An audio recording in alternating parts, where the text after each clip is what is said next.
সালটা ছিল 2015। সে সময় আমি আর আমার মামা একসাথে দুইজনে মাছ ধরতাম। সেই সময় ছিল বৃষ্টির সময়। আমি আর আমার মামা মাছ ধরতে যাব। বৃষ্টিটা থামলে তুই যাবি মাছ ধরতে, আমি এখন চলে যাই। এখন যদি না যাই মাছ ধরতে তাহলে মাছই পাবো না।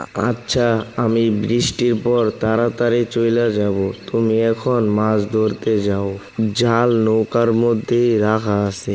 আজকে যাব নতুন একটা জায়গায় মাছ ধরতে। ওই চাতলার শ্মশান ঘাটের ওই পাশে এক নদী আছে না, ওই নদীতে যাব মাছ ধরতে। মানুষের মুখে শুনেছি ওই নদীর মাঝে অনেক মাছ পাওয়া যায়। না মামা, ওই নদীতে যাওয়া যাইব না।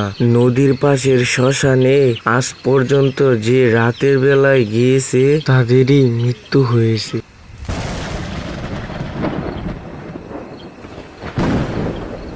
মামা অনেক সাহসী, তাই আমার কথা না ভেবে বের হয়ে পড়লো মাছ ধরার জন্য।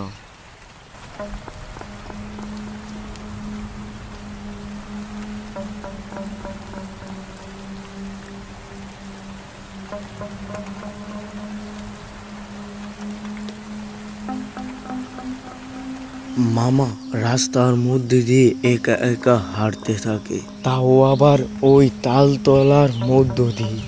চারদিক তাল গাছ ঘেরা।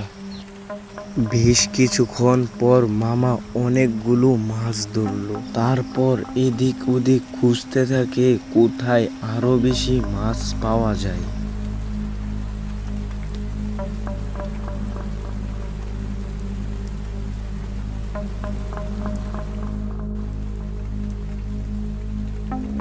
আস্তে আস্তে যেন বৃষ্টিটা কমে আসছে।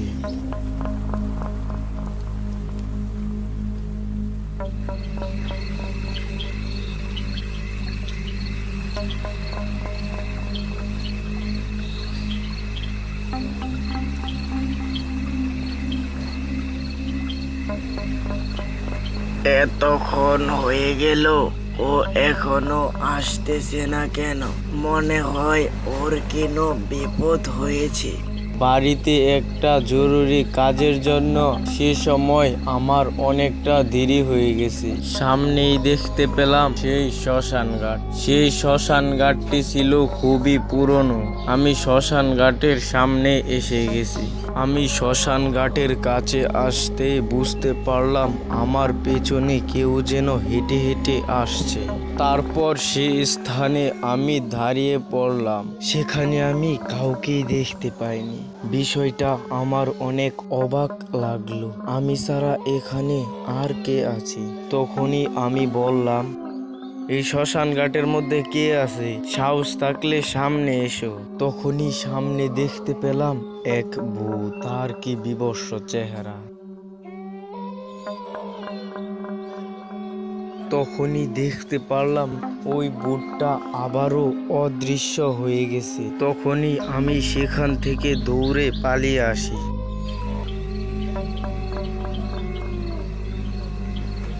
বৃষ্টিটা থেমেছে কয়েক ঘন্টা হয়ে গেছে, সে তো এখনো আসছে না। তার মনে হয় কোনো বিপদ হয়েছে।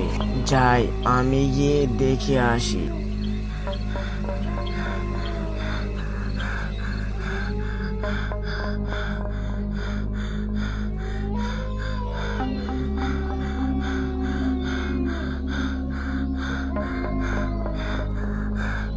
সে সময় সেখানে আমি অজ্ঞান হয়ে পড়ে যাই। এর কিছুক্ষণ পর মামা এসেছিল। এখানে এসে আর রাতের বেলা মাছ ধরা হবে না। এখানে ভূত আছে, না হলে ওর এই অবস্থা হতো না। এখন থেকে দিনের বেলায় মাছ ধরবো।